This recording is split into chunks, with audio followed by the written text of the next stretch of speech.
Hello my dear students, welcome to the Shubh classes. आज हम start करने जा रहे हैं क्लास 8 की एनसीईआरटी बुक का चैप्टर नंबर 5 डाटा हैंडलिंग। ठीक है, तो हम लोग सबसे पहले डाटा हैंडलिंग के इंट्रोडक्शन के बारे में पढ़ेंगे कि इस चैप्टर में किस किस चीज के बारे में डिस्कशन हुआ है। ठीक है, तो सबसे पहले हम स्टार्ट करते हैं पिक्टोग्राफ से। तो पिक्टोग्राफ नाम से ही क्लियर हो रहा है, पिक्टोग्राफ मतलब कि पिक मतलब इसमें पिक्चर बनती है। ठीक है, पिक मतलब पिक्स, तो इसमें हमारा क्या बनेगा, पिक्चर बनेगा। पिक्चर कैसे बनती है कि जैसे अगर हम कहें कि कुछ नेम्स हैं, रोहन, सोहन, मोहन, राम, जैसे इतने नेम्स हैं। ठीक, इनका हमें पेन्स दिया हुआ है कि इनके पास कितनी पेन्स है या इनके पास कितने लड्डू हैं। सपोज लड्डू की बात है तो रोहन ने 10 लड्डू खाए, सोहन ने 20 खाए, मोहन ने 30 खाए एंड राम ने 40 खाए। ठीक, तो हमें अगर इसको पिक्टोग्राफ पे रिप्रेजेंट करना है तो हम एक तरफ लिखेंगे नेम और एक तरफ लिखेंगे number of laddoos. Okay, number of laddoos. तो नेम में हम सारे का नाम रोहन, सोहन,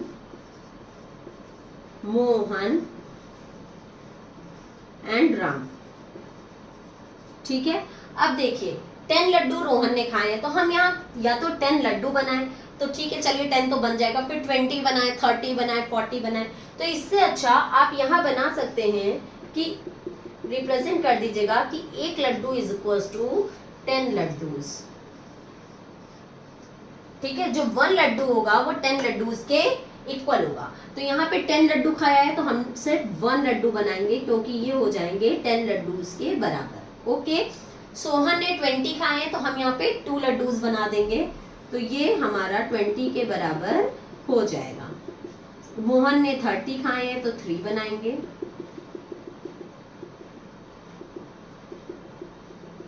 राम ने 40 खाए हैं तो 4 बनाएंगे। तो नाम से ही क्लियर हो रहा है, पिक्टोग्राफ का मतलब पिक्स से क्लियर, इसको रिप्रेजेंट करना है, पिक्चर से रिप्रेजेंट करना है। मान लीजिए इसने 45 खाए राम ने, तो मतलब हमें जो है 4 लड्डू तो 40 के हो गया, 5 लड्डूज बनाने तो हम हाफ लड्डू और बना देंगे तो ये हो जाएगा 45। Got it? तो ये था हमारा पिक्टोग्राफ। फिर अब पिक्टोग्राफ के बाद हम लोग पढ़ेंगे बार ग्राफ। बार ग्राफ क्या होता है?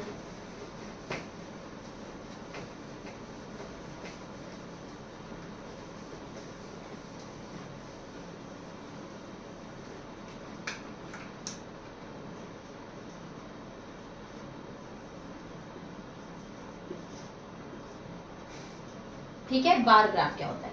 बार ग्राफ में भी ऐसे ही ले लें, मान लीजिए राम, रोहन, सोहन एंड मोहन है। ठीक है, ये 4 नेम्स हैं और इन लोगों को जो मार्क्स मिले हैं, मान लीजिए टेस्ट हुआ था उसमें इन लोगों के जो मार्क्स आए हैं वो आए 15, 20, 25 एंड 30। मान लीजिए ये आपके क्या है, मार्क्स आए। तो जब मार्क्स आए हैं तो हम इनको किस तरीके से रिप्रेजेंट करेंगे बार ग्राफ में? तो ये तो हमारा हो गया वाई एक्सिस और ये हो गया हमारा एक्स एक्सिस। ये आपका जो ग्राफ है ये आपकी ग्राफ कॉपी में बनता है, बट यहाँ हम ग्राफ कॉपी में आपको रिप्रेजेंट करके नहीं बता पाएंगे, इसलिए हम बोर्ड पे ऐसे ही समझा रहे हैं। आप अपनी बार ग्राफ कॉपी में बना सकते हैं। तो हम यहाँ पे तो ले लें नेम, राम, रोहन, सोहन एंड मोहन। ठीक है, ये होता है एक्स एक्सिस और ये होता है वाई एक्सिस। ठीक, यहाँ पे हम ले लेंगे इनके मार्क्स 10, 20, 30, 40, 50। यहाँ लिखेंगे marks of the students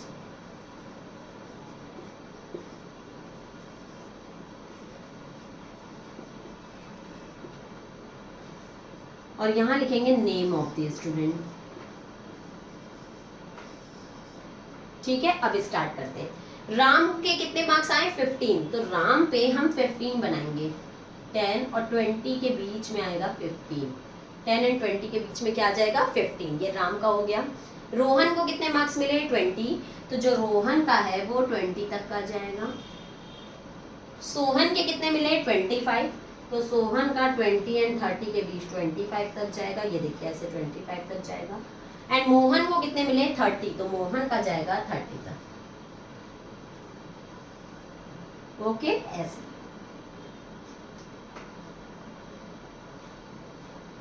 Mohan को मिले 30 मार्क्स। इस तरीके से आपका बनता है बार ग्राफ। इनके बीच में जो डिस्टेंस है वो इक्वल होनी चाहिए।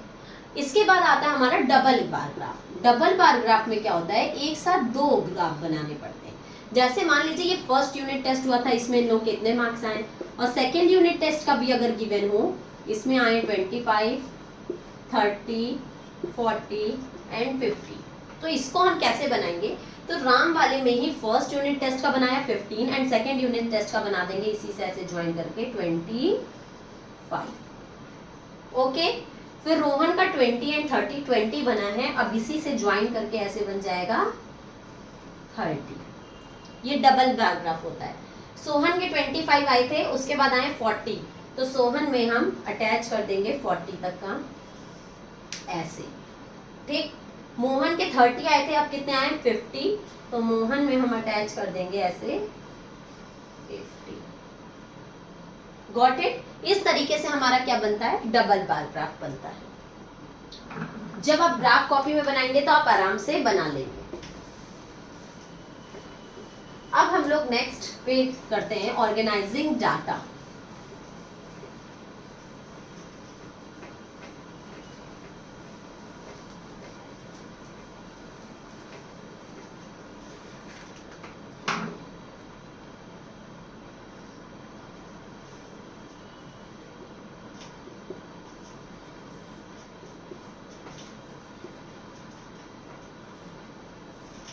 ठीक है, डाटा कैसे ऑर्गेनाइज करते हैं, तो डाटा ऑर्गेनाइज करने के लिए सेम वैसे ही होता है। जैसे मान लीजिए कुछ नंबर्स आपके पास गिवन है 2 3 4 1 2 3 5 8 6 2 7 1 5, इस तरीके से आपके कुछ नंबर्स गिवन है।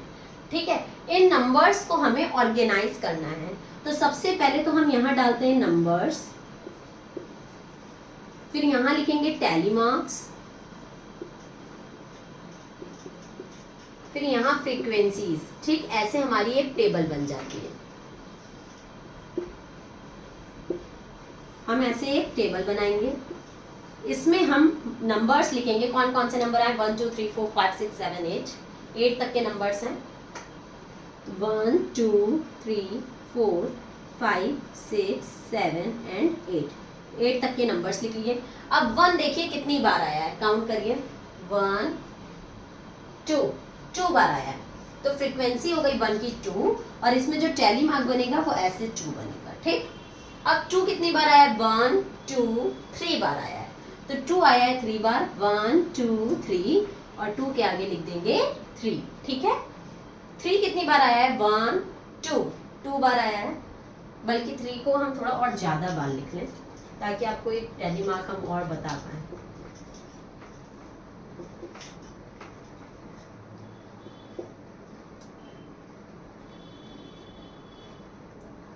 3 1 2 3 4 5 बार आया है 3, तो हम 5 जैसे ये वाला जो हम लोग टैली मार्क बनाते हैं, ये जो लाइन्स है ये हम 4 से ज़्यादा ड्रॉ नहीं कर सकते, लेकिन अब हमें 5 बनाना है, तो 1 2 3 4 और फिर इसको ऐसे कट कर देंगे 5। मान लीजिए 8 बनाना है, तो ये 5 हो गया, 6 7 8, 9 बनाना है तो 9, 10 बनाना है तो ऐसे कट कर देंगे। 4 से ज़्यादा लाइन हम नहीं ड्रॉ कर सकते हैं। तो 3 हमारा 5 बार आया है, तो हम यहाँ लिखेंगे ऐसे 5 और यहाँ पे नंबर लिखेंगे 5। ठीक, अब 4 कितनी बार आया है 1 बार, ओनली 1, तो 4 1 बार आया है 1। 5 कितनी बार आया है 1 बार, 5 भी 1 ही बार आया है, तो यहाँ पे भी 1 1। इस तरीके से हमारा बनेगा, नंबर्स लिख लेंगे, टैली मार्क्स लिख लेंगे एंड फ्रीक्वेंसीज लिख लेंगे, तो ये हमारा डाटा जो है वो ऑर्गेनाइज हो जाएगा। फिर नेक्स्ट टॉपिक आता है ग्रुप्ड ऑर्गेनाइजिंग। ग्रुप में कैसे ऑर्गेनाइज करते हैं, जैसे कोई भी चीज बहुत ज्यादा बार दी है तो हम बहुत सारे नंबर्स लिखे हुए हैं तो हम उनको कितनी बार लिखेंगे। जैसे उसमें हमारा 1 से लेके 50 तक के नंबर्स है सपोज, तो हम यहाँ नंबर्स में 1 से लेके 50 तक के नंबर्स तो लिख नहीं देंगे, तो उसके लिए हमें ग्रुप करना पड़ेगा। ग्रुप, तो ग्रुप हम कैसे करेंगे, देखिए अगर हमारा कोई भी है 1 से लेके 50 तक के नंबर्स लिखे हुए हैं तो हम यहाँ पे लिखेंगे क्लास इंटरवल। क्लास इंटरवल को ही बोलते हैं ग्रुप। और सेम वही प्रोसेस रहेगा, टैली मार्क्स एंड फ्रीक्वेंसीज।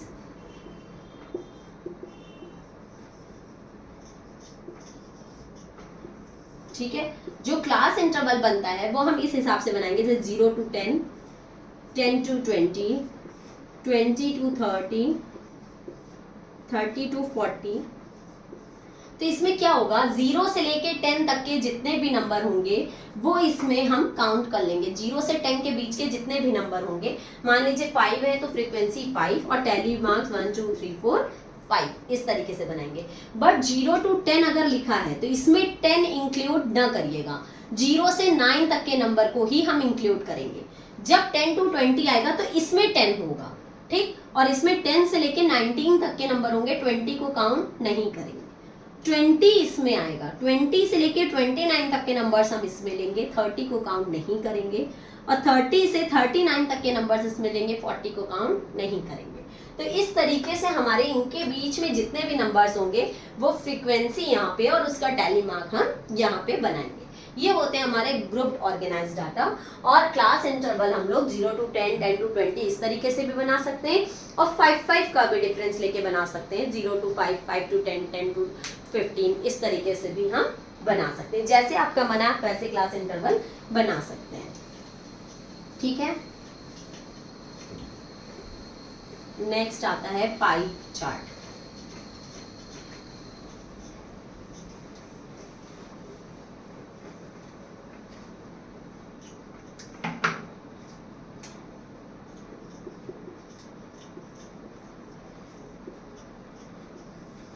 ठीक है, पाई चार्ट क्या होता है, इसमें क्या होता है, एक सर्कल होता है और सर्कल में हम उसको डिस्ट्रीब्यूट कर देते हैं जिस भी हिसाब से होता है। जैसे ये हाफ को रिप्रेजेंट करता है, ठीक, ये 1/4 को रिप्रेजेंट करता है, ये 1/8 को रिप्रेजेंट करता है।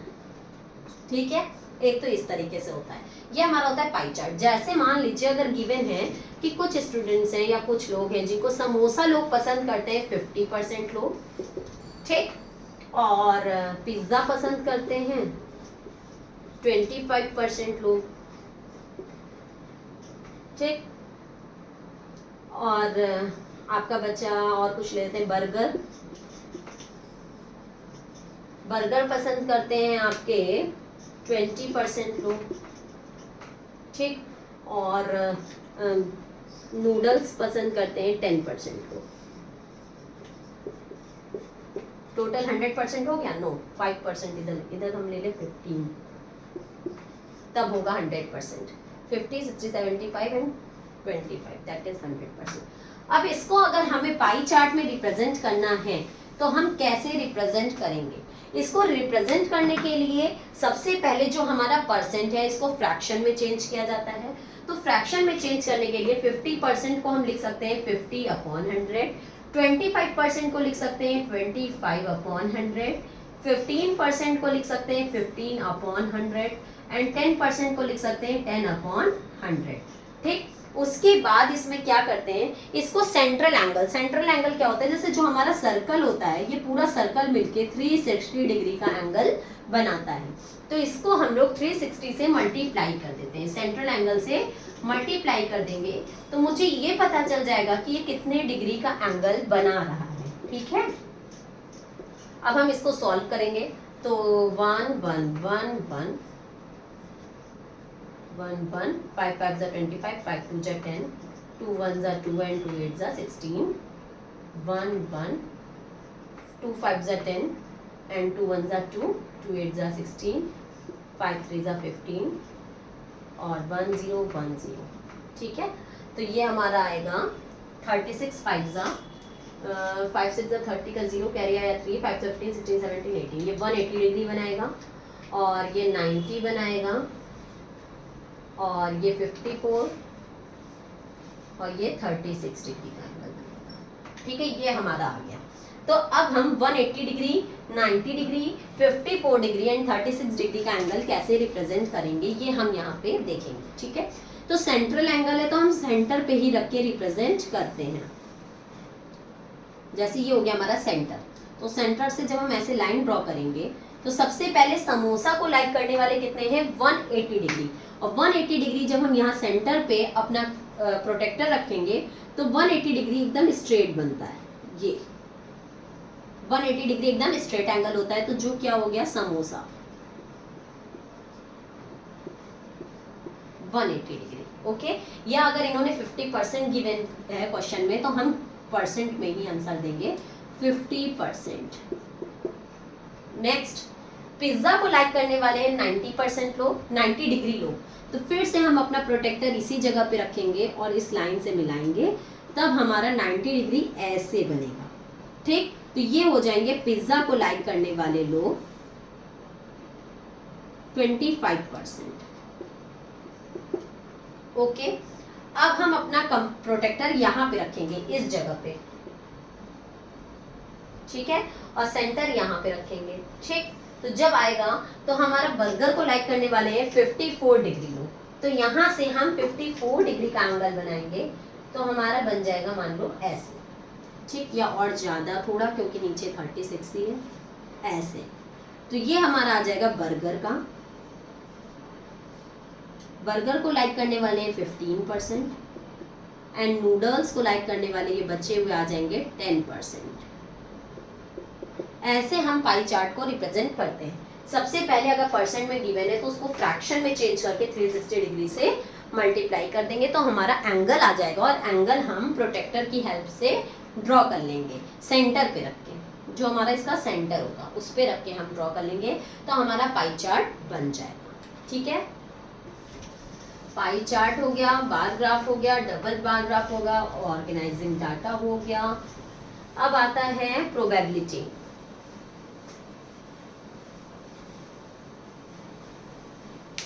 ठीक, अब प्रोबेबिलिटी पे आते हैं, तो प्रोबेबिलिटी में क्या है, बहुत इजी है। प्रोबेबिलिटी तो बहुत इजी है। प्रोबेबिलिटी का एक सिंपल सा फॉर्मूला होता है, नंबर ऑफ फेवरेबल आउटकम्स।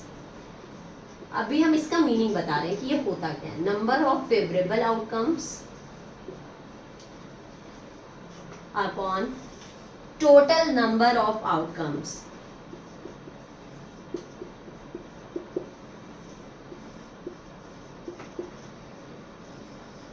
ठीक है, मान लीजिए फेवरेबल का मतलब होता है जितने आने वाले हैं और टोटल जितने होते हैं। जैसे मान लीजिए एक बैग है, ये हमारा एक बैग है। ठीक है, बैग में जो रेड बॉल है 5, ब्लू बॉल है 3, ग्रीन बॉल है 7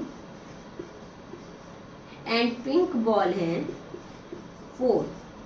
ठीक है, अब हमसे कह रहा है कि रैंडमली हमने बैग में से एक बॉल निकाली, रैंडमली बैग में से एक बॉल निकाली, तो पिंक बॉल आने की क्या प्रोबेबिलिटी है, पिंक बॉल आने की क्या प्रोबेबिलिटी है। तो नंबर ऑफ फेवरेबल आउटकम्स में जो आने वाले चांसेस होते हैं, तो हमें पिंक बॉल की चांसेस पूछ रहा है, तो पिंक बॉल आने के तो केवल 4 ही चांसेस होंगे, क्योंकि पिंक बॉल कितनी है 4 है, तो 4 हम ऊपर लिखेंगे upon total number of outcomes, जितने टोटल नंबर होंगे वो नीचे लिखेंगे। तो 5 एंड 3 8, 8 और 7 15, 15 एंड 4 19,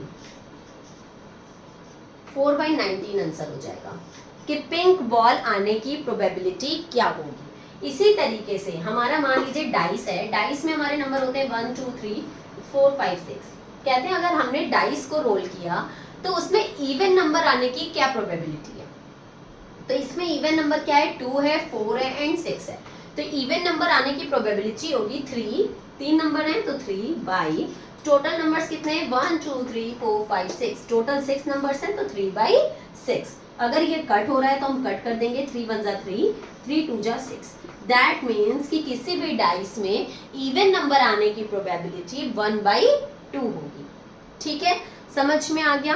तो यहीं पे आपका जो है डाटा हैंडलिंग का इंट्रोडक्शन खत्म होता है। वैसे तो हमने जहां तक सारे टॉपिक समझा दिए, लेकिन अगर एक आध टॉपिक छूट गया होगा तो वो जब हम चैप्टर पढ़ेंगे तो उसमें समझ लेंगे। ठीक है, तो ये इंट्रोडक्शन वीडियो देख लीजिएगा, उसके बाद ही हम लोग एक्सरसाइज पे पहुंचेंगे। तब तक के लिए गुड बाय, टेक केयर।